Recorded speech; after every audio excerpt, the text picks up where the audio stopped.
सारे जहां के सब दुखों का एक ही तो विधान है, या तो वो अज्ञान अपना या तो वो अभिमान है। तो क्या कह रहे हैं कि या तो मैं बहुत ईगोइस्टिक हूँ, मेरी ईगो मुझे एक्सेप्टेंस डेवलप करने का मौका नहीं दे रही है कि मैं सभी के लिए स्वीकार्यता का भाव रखूं, या फिर दूसरा रीजन ये हो सकता है कि मैं अज्ञानी हूं, या तो मैं नॉलेजेबल नहीं हूं या मैं ईगोइस्टिक हूं। दैट्स व्हाई यहाँ पर कौन सी फीलिंग आ रही है कि सोशियो इमोशनल डेवलपमेंट, कि there should be equity and equality for each and every one person.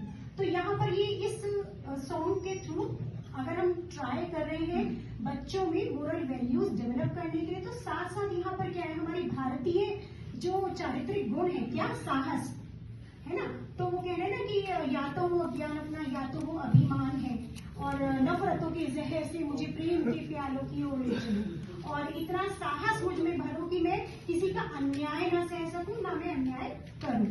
तो एक तरफ हम बात करें सेल्फ डिसिप्लिन की, हम्बलनेस की, वही दूसरी ओर रिगार्ड।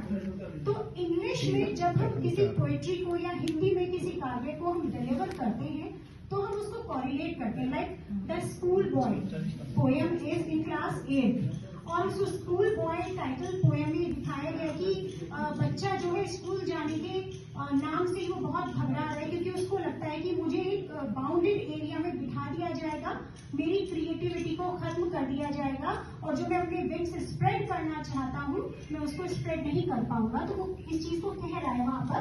और सेकेंड जो उसका स्टैंजा है वो ये इंडिकेट करता है कि जैसे ही बच्चा ओपन एनवायरनमेंट में जाता है, he feels like that his wings are spreading.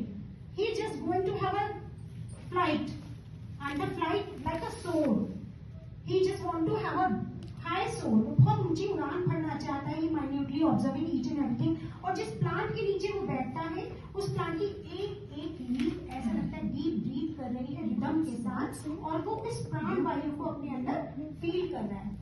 तो इस तरीके से हमारे जो क्रॉस कटिंग एरिया के सारे जो फैक्टर्स हैं वो इसमें इन्वॉल्व करने की कोशिश की गई है, चाहे वो मोरल वैल्यूज हो, चाहे वो रिस्पेक्ट फॉर एवरीवन हो, चाहे वो वॉइस मॉड्यूलेशन लिंग्विस्टिक क्वालिटीज हो, या इसके साथ ही हम कंपैरिजन की बात करें या कोई और। तो I just try to concise in all the characteristics of new education policy through this song. Thank you.